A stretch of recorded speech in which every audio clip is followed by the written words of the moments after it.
लोकसभेच्या निवडणुकीसाठी महाविकास आघाडीची जागा वाटपाची बोलणी लवकरच सुरू होईल. तर महायुतीत अजित पवार गटानं समसमान जागेची मागणी केली. शिंदे गटाला जेवढ्या जागा मिळतील तेवढ्या जागा आम्हाला हव्या असं भुजबळ म्हणाले. पाहूया. जेवढे शिंदे गटाचे आमदार आलेले आहेत तेवढेच जवळपास अजितदादा पवार गटाचे सुद्धा आमचे सुद्धा आमदार आलेले आहेत. त्यांच्याप्रमाणेच आम्हाला पण न्याय मिळाला पाहिजे.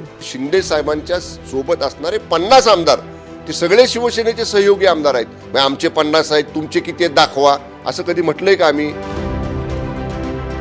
लोकसभेच्या जागा वाटपावरून अजित पवार गट आणि शिंदे गट आतापासूनच आमने सामने आला. शिंदे गटा एवढेच आमदार आमचेही आहेत. त्यामुळे शिंदे गटाला जेवढ्या जागा मिळतील त्याच फॉर्म्युलानुसार आम्हालाही जागा मिळाव्यात अशी मागणी मंत्री भुजबळांनी केली आहे. भुजबळांनी आमदारांचा हिशेब काढल्यानं शिंदे गटाचे मंत्री शंभूराज देसाईंनीही तुमचे 40 तर आमचे 50 आमदार असल्याचं म्हटलंय.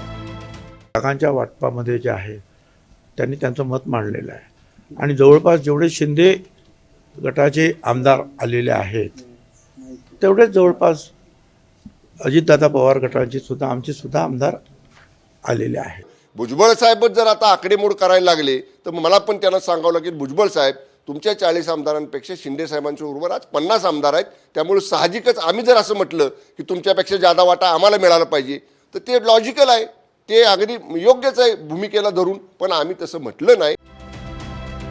लोकसभेच्या महाराष्ट्रात एकूण 48 जागा आहेत. त्यापैकी सध्या भाजपचे 23 खासदार आहेत. शिंदे गटाकडे 13 खासदार आहेत. अजित पवार गटाकडे लोकसभेचा फक्त 1 खासदार आहे. 2019 मध्ये भाजपनं उद्धव ठाकरेंच्या शिवसेनेसोबत युतीमध्ये 26 जागा लढल्या होत्या. महायुतीच्या तिन्ही पक्षांचे सध्याचे खासदार 37 आहेत. त्यामुळे या 37 जागा त्या पक्षांकडे राहतील असा विचार केला तर 11 जागा शिल्लक राहतात. याच 11 जागांमधून आपल्या पदरात अधिक जागा पाडून घेण्याचा शिंदे गट आणि अजित पवार गटाचा प्रयत्न असेल. शेवटी प्रत्येक सीट आपल्याला जिंकायची आहे, जिंकण्याकरता लढायचं आहे. त्यामुळे एकनाथ शिंदेजी किती लढतील, अजितदादा किती लढतील, भाजपा किती लढेल हे महत्त्वाचं नाही आहे. माननीय पंतप्रधान मोदीजी तिसऱ्यांदा पंतप्रधान पदाची शपथ घेतील मेच्या महिन्यात. तेव्हा महायुतीचे 45+ खासदार कसे उभे राहतील हा आमचा फॉर्म्युला आहे. महायुतीमध्ये मंत्री भुजबळांच्या वक्तव्यानंतर आणखी एका फॉर्म्युल्याची चर्चा सुरू झाली आहे. 2019 मध्ये भाजपनं 26 जागा लढल्या होत्या.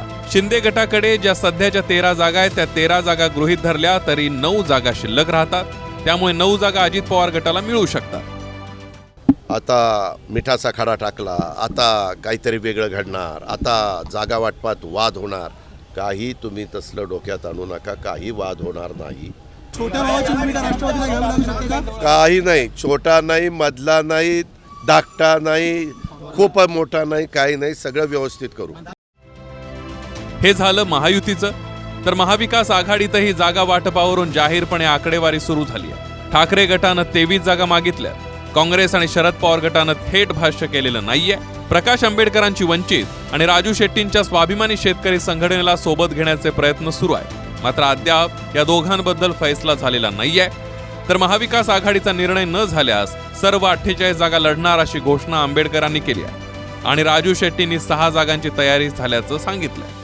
स्वाभिमानी शेतकरी संघटना लोकसभेच्या किती जागा राज्यामध्ये लढवेल किंवा काय नेमकं? 6 जागा मी निवडल्या. त्याच्यामध्ये मी सातत्यानं जिथून निवडून येत होते.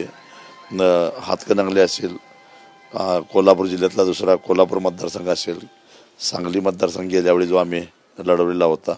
त्याच्यानंतर 2014 साली आम्ही लढवलेला माढा मतदारसंघ असेल, त्याशिवाय बुलढाणा आणि परभणी अशा 6 जागा आम्ही निश्चित केलेल्या आहेत. प्रकाश आंबेडकर आणि राजू शेट्टी हे दोघेही सोबत आल्यास निश्चित महाविकास आघाडीची ताकद वाढेल. आपापल्या वाट्याच्या किती जागा सोडून त्यांचं समाधान करतात त्यावर वंचित आणि स्वाभिमानी शेतकरी संघटनेचं अवलंबून असेल. Bureau report, TV9 Marathi.